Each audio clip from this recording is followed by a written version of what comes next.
Okay, who's in there? Oh, you're gonna have to wait. Fluff up a little bit here.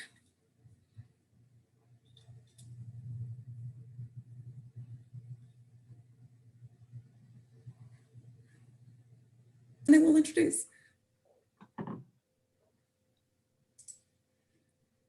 Okay, so welcome everybody to the Dixon's Virtual Munch and Learn. Really glad you're here. And please take the time now to mute yourself if you're not already muted. And we are recording this presentation, as you just learned, and we'll be adding it to our YouTube channel, which you can get to either on YouTube or you can get to it from our website. And you can subscribe to our channel and see all kinds of videos about, videos of lectures and videos about horticulture, and you can find videos about art activities. So there are all kinds of things there. And when you have a question that pops up into your head during the talk, please go ahead and click on the chat button at the bottom of the screen and type in your question. And then afterwards, Julie will answer questions. And so Julie Pierotti earned her BA at Ole Miss and her MA at Vanderbilt. And she is the Martha R. Robinson Curator here at the Dixon. And we've been lucky enough to have her at the Dixon since 2007. And she's done amazing things, traveled all over the world to bring a great art to us. And then she is generous enough to teach us about all that art too. So let me hand it over to Julie Pierotti. Thank you, Lindley. Hey, everybody. Thanks for joining us. I'm so excited to be the first Munch and Learn of 2021. This is going to be a good year. I know it. And we're going to get started off with some fun and looking back at the bright spots of 2020. I'm going to share my screen. Lindley, help me if I don't do it right, okay? Okay. I think I need to go to slideshow, right, Lindley? Yes, go to slideshow.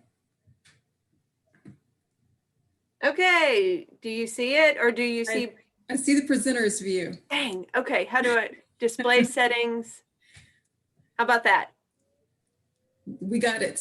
Thank you. Cool. Lindley and I practiced yesterday and I still didn't get it right. So anyway, I called this Munch and Learn, New Friends at the Dixon. And I at first had the subtitle, 2020 wasn't a total disaster, meaning that we had some really bright spots in, at the Dixon last year. In fact, actually, I took it away because 2021 was kind of a good year for us. I feel like I learned a lot about technology, thanks to Lindley, has taught all of the staff about Zoom. We grew, I feel like, as a team, meaning like we learned a lot. And we stayed connected with all of you through Munch and Learn and through, other virtual programs we've been doing. So even though we were not all gathering together, I feel like the momentum of the Dixon is still going strong and going great. And a lot of that has to do with, collection building and the fact that we still added several works to our collection in 2020 in the midst of all of the, the craziness of the year.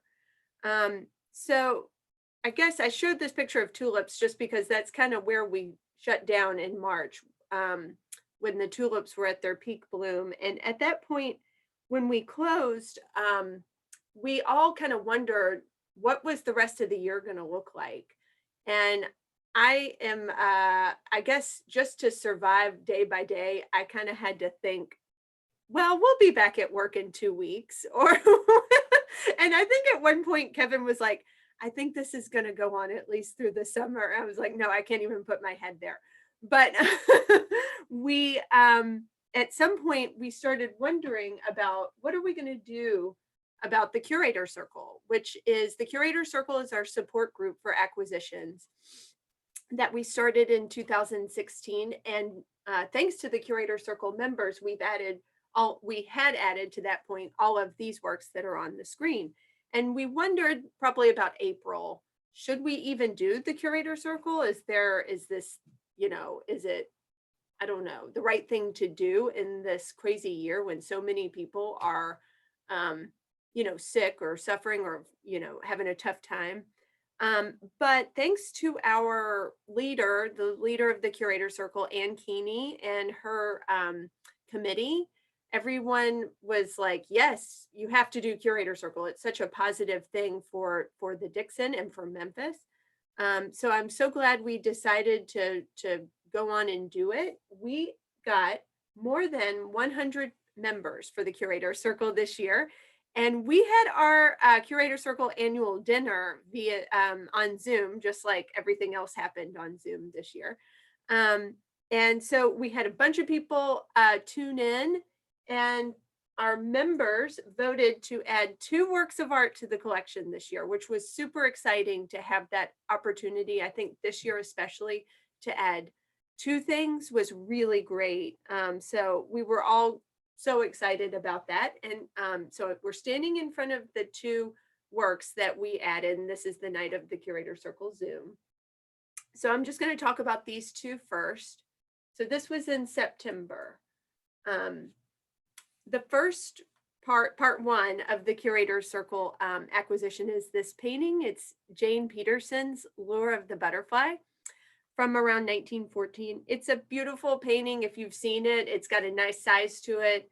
And it's hanging above the fireplace in the residence library. It looks so great there. Jane Peterson was a really prolific artist, produced a lot of work over her long career. And we've wanted to add a work by her to the collection for a really long time. It's just, maybe we just never found the right work at the right time. But I think this one is a really great fit for the Dixon. The garden subject, I think, is nice for us. Just a little bit about Jane Peterson. She was from Illinois. There she is painting a little bit later in life. She's from Illinois. And I think my memory is that she first kind of fell in love with painting because of the World's Columbian Exposition in Chicago in the 1890s. And made her way to New York to study painting there, and did great, kind of got her career going there, and then went to Baltimore to teach for several years while she was kind of saving money and making connections there. Let's see. There. And then around the turn of the century, she goes to Europe for the first time. And really, Venice is going to be one of her favorite painting destinations. She goes to Venice over and over again throughout her career. And that's kind of why, if you see like this painting here is dated circa 1900 to 1919. She went there so many times. It's can be kind of hard to date if she didn't date the work, when exactly a Venice painting by her was made.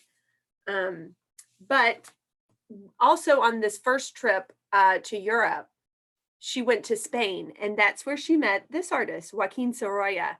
And Sorolla would become her mentor, really, and a friend. And you can see after she meets him, the influence of his style of painting. He's known for these kind of broad brush strokes, kind of like John Singer Sargent. It's kind of like a Spanish John Singer Sargent. He was also very well connected and introduced Jane Peterson to a lot of his friends. Most importantly, this man. This is Louis Comfort Tiffany. So Tiffany, the artist and designer. So she is introduced to Tiffany by Joaquin Sorolla, and very soon after they meet, Tiffany invites Jane Peterson to come to be a guest at his home on Long Island. It's called Laurelton Hall. And this is a winter, kind of early spring view of Laurelton Hall in black and white. It's big estate.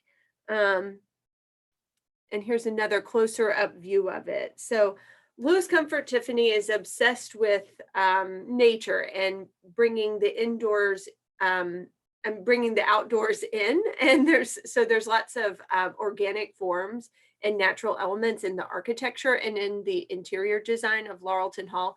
Actually, there's a whole book, catalog that was done by the Met on Laurelton Hall maybe 10 years ago, and it's really beautiful. I recommend getting it. I think it's just called Laurelton Hall, an artist country estate or something like that.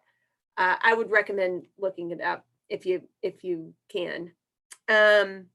So Laurelton Hall had this it's a very large estate. I think it's something like 60 acres, and had wide range of gardens throughout the estate. So he invited Jane Peterson to come paint, and she was particularly drawn to the gardens, of course.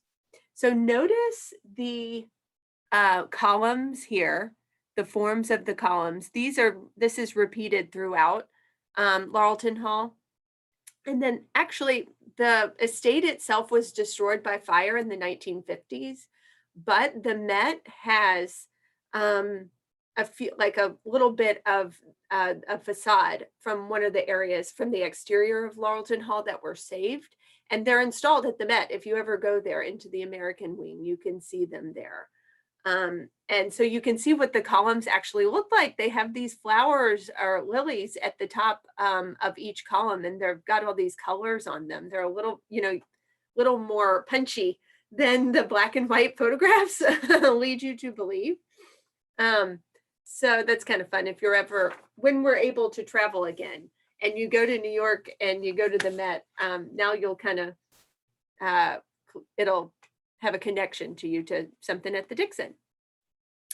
Okay, so here's the columns again on this on this terrace at Laurelton Hall. So you can see this.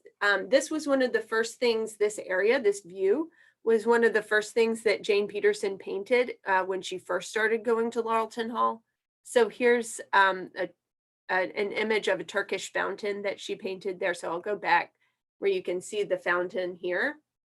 And then you can see Jane Peterson's painting of it. It's really beautiful. So Jane Peterson, this is kind of starting a moment for her where she starts a lifelong passion for garden painting that will, she'll paint gardens over and over again throughout her career. But so this is around 1910 when she first met Tiffany. She will continue to be a guest at his estate for several years. Our painting, we think, was made around 1913, 1914. A few summers later. This time when she's painting at Laurelton Hall, she includes a figure in the painting in lieu of the butterfly. But here's the column, the base of that column that I was showing you in the black and white photographs earlier. So this figure is standing in front of one of the many water pools that are, or water features, water ponds that are part of the gardens at Laurelton Hall. So there's actually pretty good photographs of the estate, the interior and the exterior. And there's one that shows these kind of terraced gardens that he has that have these water pools in them. So that's where Peterson's model is standing in front of. Actually, there's a companion work that was made at the same time as ours. It's this one, it's called Lotus Flower. I like ours better. Of course, I'm really competitive. Of course, I think ours is the best. But this one, the model is just kind of reaching for this little bug on the lily pad, on the lotus. And in ours, she's reaching for a butterfly, I think. And I like that butterfly as a symbol of transformation. Jane Peterson herself was at this point kind of starting to become more of an outspoken or more of an advocate for women's rights. She was, supported the suffrage movement, the women's suffrage movement. And so the woman here is reaching for some things. She's curious. She's going after something she's interested in. Of course, her dress tells us that she's a modern woman. And I like the kind of dramatic feather that's in her head that doesn't make it into the other painting, interestingly. And I just had to write down or type up this quote at the bottom about her love for garden painting. When a friend who knows me well wishes to give me a real thrill, he has only to whisper, "I know of a new garden where you may paint." I adore gardens. They are the most elusive art of a nation. And I love that. I think that's perfect for us. So if you come to see the painting again, like I said, it's fairly, it's a pretty good sized painting, and it kind of brings you into its world, and you can spend some time looking at it. The shadows are really, really beautiful in this. They've got a nice purple color to them. The her brush strokes are really kind of thick and luscious, and really show the influence of Sorolla. So this painting was really significant for Jane Peterson in her career. She showed it in 1914 at the Art Institute of Chicago, and in 1915 at the National Academy of Design's annual exhibition. And I think 1916, maybe a year or two later, she showed it at the Connecticut Academy of Arts at their annual exhibition, and it won a major award. It was her first major award to win in her career. So it's a pretty significant painting for her. And we just love having it, really. I think it's really nice. And actually, I was just thinking about this when I was looking over this PowerPoint this morning. The lotus leaves that are on here remind me of our new show that we just installed in Mallory and Würzburger. Jim C. Ayers exhibition has, Jim C. came and sketched at the Farnsworth Fountain here at the Dixon when our, lotuses were big and look kind of similar to the one in the Jane Peterson painting. So it's just, she didn't know that we were acquiring this painting. It's just kind of happy coincidence, I think. But we love having it and hope you'll be able to come see it. The other painting that the Curator Circle bought in September is this one. It's Charles Ethan Porter's Bowl of Cherries, and it was painted around 1890. So I've been so excited to have this, and when I saw that it was available, I knew it would be a great option for the Curator Circle. It's such a jewel-like painting. The cherries in the bowl are like little jewels in there. It's also on view in the library right now. And it's a really beautiful example of Porter's work. He's known as a still life painter, particularly of fruit and flowers, but really most of his best known still life paintings are of fruit. So Porter is from Connecticut and raised in a free Black family in the pre-Civil War years. After the Civil War, he began to pursue his interest in art more seriously. He studied at a Wesleyan Academy in Massachusetts, where his talent was really recognized, and his instructors there encouraged him to go to New York. So this is Porter. Porter as an older man, not a young man. So his instructors encouraged him to go to New York, where he was admitted to the National Academy of Design. So if y'all remember, this past summer, we had the For America exhibition. And this is the For America was paintings from the National Academy of Design's collection. So Porter was believed to be the first Black student admitted to the National Academy of Design. And he started showing his paintings at their annual exhibitions in the 1870s, and is believed to be the first of his race to have his work shown at the annual exhibitions as well. At the National Academy, he studied with this artist, Lemuel Wilmarth, who was actually the only paid instructor at the National Academy. But he had trained in France, he had studied in France, and was known for his still life paintings. So that's going to be a big influence on Charles Ethan Porter and his career. And Wilmarth really encouraged Porter to, aim at going to Paris and going to France to study. It took a little while because of Porter's race and because of his, his preference for still life painting, which was seen as kind of a less prestigious genre of painting than like history painting or figure painting. He was kind of overlooked in New York in terms of being written up in newspaper reviews of exhibitions. So he goes back to Hartford, Connecticut, where he's kind of the area where he's from. And he actually is really has much more success there than he did in New York. So in Hartford, he has some really good sales of his work, and that helps finance a move to Paris for him for a few years. So I have Mark Twain's picture on here. Why?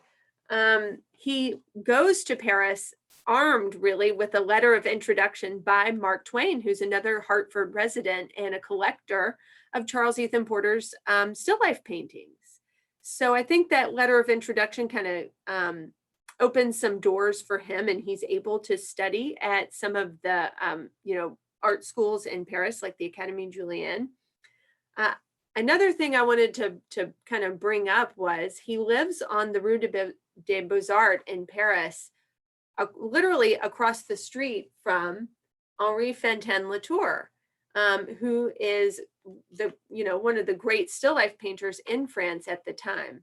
And I think you can see a connection between Fontaine-Latour's still life and what Charles Ethan Porter's work. And this one on the left, of course, is ours in the Dixon collection.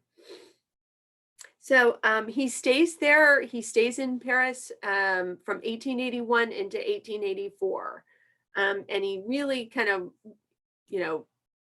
focuses on his still life painting, although he does travel throughout France during that time and kind of experiments with landscape painting as well. But back in the United States in the mid 1880s, he really hits his stride with still life painting. And I think a lot of his best paintings that we know of are from around 1885 to 1890. So right in that window where our painting was made. And really focuses on fruit and florals. But like I said earlier, just particularly known for his really amazing ability to convey to paint images of different fruits. Cherries are a particular focus for him, but also he paints apples, grapes. This is a still life, a Porter still life that's in a private collection here in Memphis. Here's our painting and another bowl of cherries that he made. Cherries, he tended to paint fruit and flowers that grow in and around where he lived in Connecticut. So things that grow in New England. And there's a type of sweet cherries that grows in Connecticut. So I think that's what we're looking at here. Cherries are traditional symbols of fertility and abundance, and having them, this huge bowl of cherries kind of packed in there, really reiterates that as well. I also wanted to show this one. This is his cracked watermelon. This is in the collection of the Met, and it's kind of good to point out here. Charles Ethan Porter was, toward the end of his career, actually the last 20 years, I think, of his life, his kind of still life painting had fallen. It wasn't as collected, as sought after as it was maybe in the 1880s. So he ends his life pretty poor. I mean, he stays a teacher, and he is an art teacher in Hartford, but isn't, always thought of as this great, known as this great painter. And in the years and decades after he died, he's pretty largely forgotten as a painter. And then in 2008, the New Britain Museum did a retrospective exhibition of his work, and it kind of reintroduced him to the museum audiences, at least. And then the Met acquired this painting, this still life of a cracked watermelon in 2015. And he's kind of been, since 2008 and since this acquisition was made, this got a lot of press, and his work is becoming more and more well-known. But I love ours. I'm glad we were able to acquire it. I know we will love having it for years to come. We actually have another Charles Ethan Porter here right now on long-term loan. If you've been to the Dixon in the last year and a half, it's a vertical painting of sunflowers. I don't know why I didn't get a slide of it for in here, but you'll just have to come see it. And I'm just so pleased that we were able to add this painting to the collection.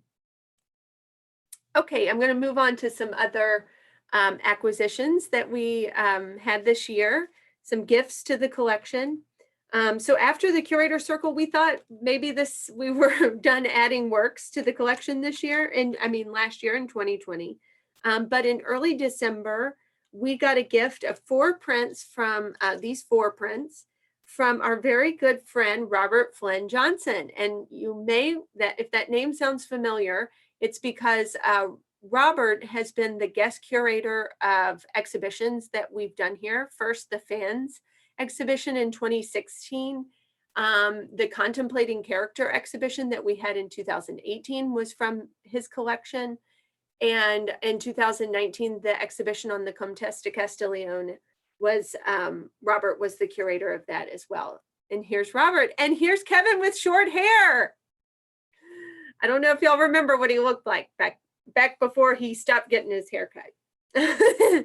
But Robert has given us several prints over the years, and we're so grateful to have these, the works that he gave us this year.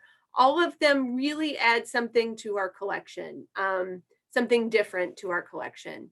So first I'm going to talk about these 2 prints. They're by Swedish artist named Einar Nerman. These are our first works we have 1 print by Anders Zorn in our collection. I'll take that back. But very few work. Now we have 3 works by Swedish artists at the Dixon. So it's great to have these 2 prints by him. Both of these are actually covers for sheet music. So a little bit about Nerman. He starts out this is Einar Nerman. He looks a little nefarious, I think. He starts out his career in Stockholm as an illustrator. Really an illustrator for children's books. He starts out, he also does like graphic illustrations and graphic design. This is a set of playing cards that he designed. And he's also really well known as the designer of this matchbox for matches from the Swedish company. So known for that, he also, around 1915, gets kind of hooked up with the music industry and the theater industry, and creates covers for sheet music and playbills, also playbills.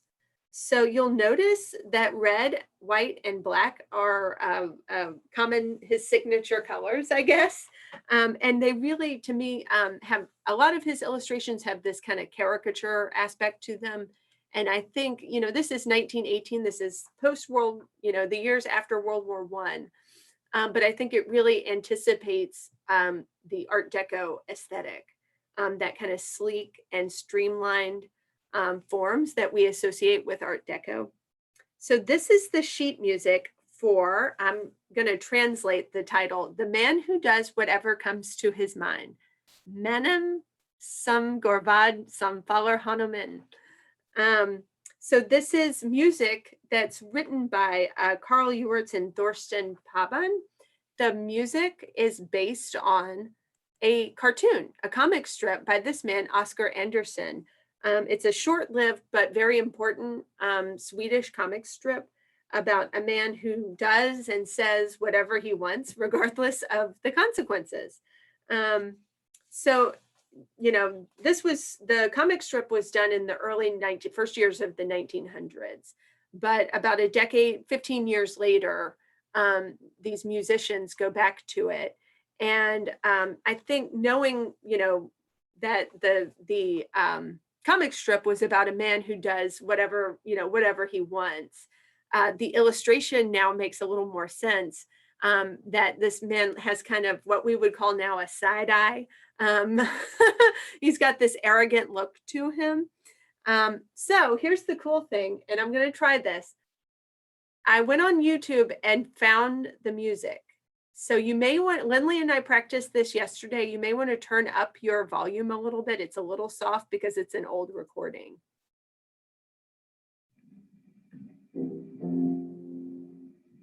Man kallar mig blasé och tröttfall, alla bonheur. Men vad har livet kvar att bjuda på till dess man dör? Jag irriteras dag och natt av jordens rotation. Och människorna är för mig en stor desillusion. Jag satt igår vid cigaretten och ett glas absint.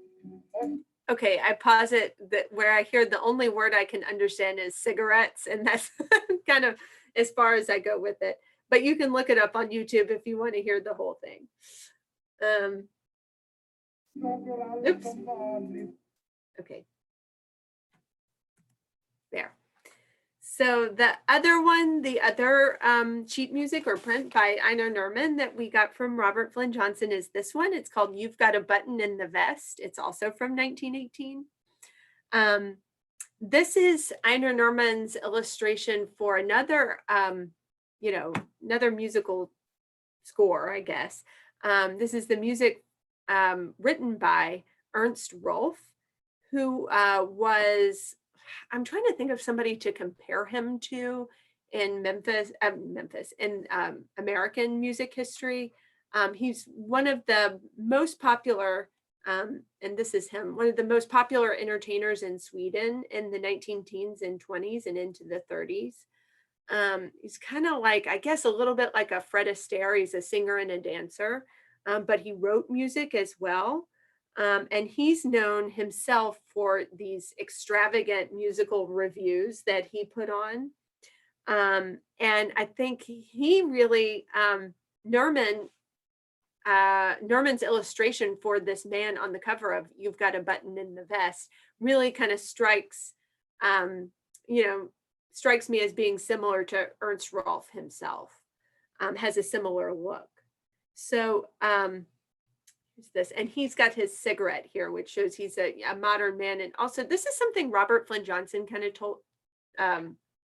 brought to my mind, I think, back in 2016 when we were having the fans show, was that fans at, you know, in the late 19th century are this kind of silent means of communication. You know, your fan's open, it means one thing. If it's closed, it means another thing.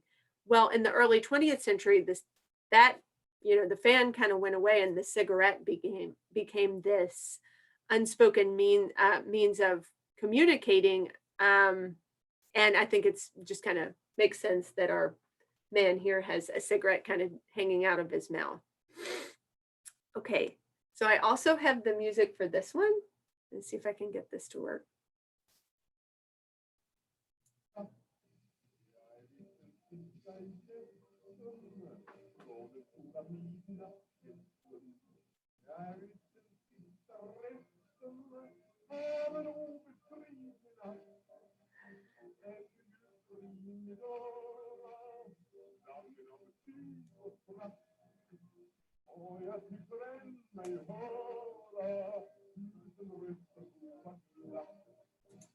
So the music to me is kind of playful. I think when you look at this, you expect it to, when you look at Nerman's cover, you expect it to be a little more, I don't know, slower or more sexual, I think, than the music itself is kind of playful. But I really love having both of these. They're really kind of unlike anything that we have in the collection. And I'm glad to add something new and really grateful to Robert for that. Another one of the prints that he gave us is this one. By William Nicholson. He's a British artist, so we actually don't have a lot of British artists represented in the collection. So I'm glad to have this print by William Nicholson, who's one of the great printmakers in England in the at the turn of the century.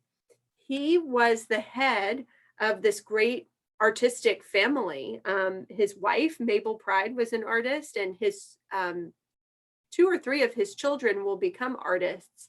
One, Ben Nicholson, is a really important modern artist in England, and his son, Kit Nicholson, was also a really well-known modernist architect. But before all that happened, he formed this kind of artistic partnership with his brother-in-law, James Pride, and they called themselves the Beggarstaff Brothers. And they teamed up to create these poster designs with simplified forms and modern silhouettes that were really, really daring at the time. So that partnership lasted. I have a couple of examples here.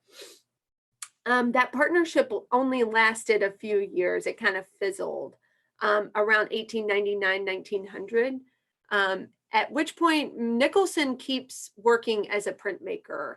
And it's at that point that this print was made around in 1899. So this one, just kind of like the Beggarstaff posters, has these simple forms, hardly any detail in them, but bold contours. I think that kind of defines a lot of his work, these thick outlines that we see, and really flattened, or really a lack of perspective. The model for this print, we think, is his wife, Mabel Pride, who was an artist herself. She was a painter, and known for her paintings of children and animals. Let's see. We thought this print would be a great addition to our collection. On another level, it really kind of connects with the prints we have that by Honoré Daumier and Charles Vernier that comment on women's fashion in the mid to late 19th century. So here's a Daumier print that Robert Flynn Johnson actually gave us, that's making kind of, commenting on or making fun of a little bit the large hoop skirts or crinoline skirts that women were wearing in the mid 19th century. And here's William Nicholson's print that's kind of showing us the same form almost half a century later. So Nicholson, he keeps working as a printmaker for many years, and he's really created most famously this alphabet, a book of an illustrated version of the alphabet. So here's was an artist, and we think this is a self-portrait. But here's the book, an alphabet. I found this on ABE Books. So you can buy this. And the illustrations, the alphabet, A, B, C, D, E, it's all types of people that you would find in England or in London. So A was an artist. There's E was an earl. C is a countess. H is a huntsman. So it's just kind of interesting that way. And that was actually something that Daumier did. Not an alphabet, but he did these series that were types, French types of people that you encounter in Paris. Well, William Nicholson did that half a century later in England. He also continues, he also becomes more well-known later on in his career for his paintings, particularly his still lifes, like this one that's just a very simple still life, but really beautifully painted. Okay, the last gift from Robert Flynn Johnson is this one. It's a print by Félix Vallotton called Deuxième Bureau, or Box Office. It's a bold and nice graphic print by him, What You Want. You loyal Dixonians may recognize this work by Vallotton has been in our collection for a while. It's been on view a few times in the past few years. This is called The Shower, and it reveals this print and the one we just got from Robert both exemplify Valaton's interest in his printmaking, which was communicating the idea of crowds in Paris. And I think there's something about that today where we're like, you know, crowds used to be kind of a normal thing and not so much anymore, are they? So his printmaking is a lot about crowds, but his paintings, on the other hand, are more about quiet interactions between people. A lot of times they're filled with this kind of tension, I think, quiet tension. There was a show at the Met last year on Felix Valaton that kind of helped him become better known in the United States. If I have any Dixon book clubbers in Munch and Learn today, this was the book that we read in December. And it's the book is really about a Valaton painting. And this is kind of a graphic version of that painting. But if you are in, I really recommend this book. If you're interested, you don't really have to be that into Valaton to appreciate it, but if you're interested in art, I really recommend it. It was great. It's super easy to read too. But our print features a lot of the boldness that his paintings are known for, and also that that kind of stark black and white difference between black and white that are known in his prints. This print, Box Office, is from a series that he did in the 1890s called Paris Intense. And this series is about crowds in Paris, but the people's interaction with the police in Paris. So here's this crowd of people and this kind of evil looking police officer back here. And then in ours, we have all these people waiting in line to go to the theater. And here's a police officer kind of standing in front of them or separated from them. The things that they're going to see are Ribla by Victor Hugo. I don't know if I said that right. This was a play by Victor Hugo, and then an opera, Polyeucte. I don't know if I said that right either, but it was a very popular opera that had been started being produced in Paris in the late 1870s. Okay, I'm going to keep going. So we have a few more paintings a few more works that we were given this year that I wanted to go over. This Paul Lacroix still life called Nature's Bounty, and this is from Gerald Duncan in memory of Martha Ann Chadwick Duncan. Lacroix was a French-born still life painter. He's really kind of adopted as an American painter because he does a lot of his work in New York in the 1850s and 60s. He's really influenced. And our painting is a companion to this painting that's also called Nature's Bounty. That's in the collection of the New Britain Museum of American Art. So you can see the similarity between these two. They're very, very close. So Paul Lacroix is new and studied under and was influenced by this painter, Severin Rosen, who's really, one of the best known still life painters in the United States in the mid-19th century. And so you see the champagne glass here. Champagne is very common in Paul Lacroix's still life paintings too. Maybe that's why I like him. I don't know. There's many, a lot of Lacroix's paintings are many variations on this same setup, this idea of abundance and baskets that are overflowing with really ripe fruit and sometimes vegetables. Here's another one, Nature's Bounty with fruit and wine. I've got all these, grapes that are overflowing out on top of the table, onto the side of the table, out of fruit kind of falling out of the basket. You have so much. So the close-up of our new painting shows you just the variety of fruits and vegetables that are shown here, and also just the variety of textures and details that he's able to communicate in the painting. This is a really large painting.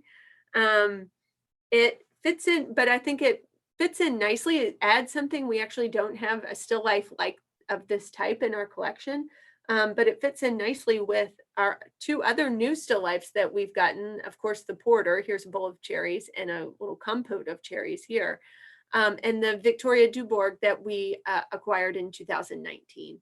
And here's our champagne and our champagne. So this painting right now is on view in the auditorium on the wall to the right of the screen in the auditorium. So when we're all together having Munch and Learn in the auditorium, you can see this painting on view in there. And we love having it. We're very grateful to have it. The last painting we acquired in 2020 is this one. It's by Theodore Rousseau.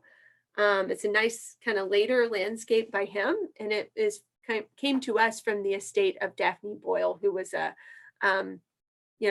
longtime supporter of the Dixon. Theodore Rousseau is an important artist. He's really one of the leaders of what we know as the Barbizon School. He's one of the first artists to seek inspiration in the forest of Fontainebleau and the village of Barbizon outside of Paris. He actually goes there kind of as a consolation to himself after he failed to win the Prix de Rome, or the prize in Paris that paid for art students to go study in Rome. So he didn't win that. So he goes, oh, I'll just kind of go travel around the countryside, and kind of discovers the forest of Fontainebleau as a painting destination in the early 1830s. But he will dedicate himself to landscape painting for the rest of his career. And when he first starts painting these just landscapes with no story to them, just, painting what he saw, it was not very popular, I think, at the time. And we kind of talk about this a lot in terms of Impressionism. At the time, if you painted a landscape, there generally needed to be some story that took place in that landscape, like a scene from history or a scene from mythology or the Bible. Well, Rousseau just wanted to paint what he saw. And usually that's either just pure landscape, or you might get sometimes little country farmers or laborers, like you see in this painting. But his paintings of the Barbizon area or the Fontainebleau area are known for being not airbrushed and, not perfect. There's an informality to them, and also a kind of authenticity to them that comes from him spending decades in Fontainebleau, in the Fontainebleau region. They're not trying to be something else. He's just painting what he sees. So a lot of times they're very rustic in their nature. They're pretty unromanticized. I think they're very honest. There's lots of irregularity to them. Our painting is rustic like that, just like you would want. And I like kind of here how we have the kind of irregular forms of the trees that are echoed in the irregular forms of the clouds too. I think that's really nice. So this painting really shows kind of the wildness of nature, and this kind of virginal nature, untouched nature that hadn't been really taken over by the effects of industrialization. Okay, our last acquisition that we have to talk about that we made this year is this one, a piece of porcelain. This is a Meissen figural group of a courting couple and a little boy, and it was made between 1817 and 1824. You may know our Stout collection of German porcelain is mostly from the 18th century, so the 1700s. And I thought it would be nice to have this piece from the 19th century, the early 19th century, as a point of comparison. This is a gift from our friend, Harriet McFadden, our trustee at the Dixon. This kind of pastoral figural group is really common in porcelain and painting done in the what we would think of as the Rococo era. So here's our piece of porcelain and a painting, a mural by Fragonard from the Progress of Love series that's at the Frick in New York. So showing these lovers in kind of a countryside setting was very common at the time. I also just wanted to show this. We actually don't have Meissen, these kind of pastoral figures in our Meissen collection. We have a few examples that are kind of like it in our collection of Hoechst figures from the 18th century. So I wanted to show this as a point of comparison. And I thought it was kind of similar, actually. We've got 3 figures, although in the Hoechst piece, one of the figures is a dog. But we have this urn here with flowers on it that's pretty similar to the one in the Meissen piece as well. So we're glad to have it, and I think it makes a nice point of comparison to show, kind of the evolution of porcelain making in Germany. So that's all that we added to the collection in 2020. I'm so happy that we were able to add so many wonderful things to the Dixon, and I hope you all will come see them soon. Several of them, many of them will be on view. Kevin is coming up with a new installation of the residence of our permanent collection that will be on view in the residence, and I think it's going to spill into the Wilmot Gallery. So that'll be coming up in January later this month, and I hope you'll all come see it. And whether it's in the galleries or out in the gardens, I just hope to see more of you all in 2021. It's great seeing you on Zoom, but can't wait till we're all in person again, and hope you can all come see these, and hope you love them as much as I do. So thank you. Happy to answer any questions if they've come up. Well, that was amazing, Julie. I didn't know we had acquired so much last year. So 2020 wasn't a total wash. No, it was great. We did great in it. Yeah. I had a question about the posters that we saw. Are those, I don't know a lot about printing processes. Are those posters silk screened? Okay, so are you talking about the red, black, and white ones? Yes. Okay, those are sheet music. They're not posters. So if you open them up, there's sheet music on the inside. And those are color lithographs. So it's actually kind of the same. Lithography is a printmaking method that we talk about here kind of a lot because our Daumier, all of our Daumier prints are lithographs. So that's the method where you in simplified forms, with what Daumier did was create the image onto it, using an oil stick onto a stone, and it's printed that way. Color lithography is a little more, challenging, but I think it's a method for producing allows you to produce a lot of prints.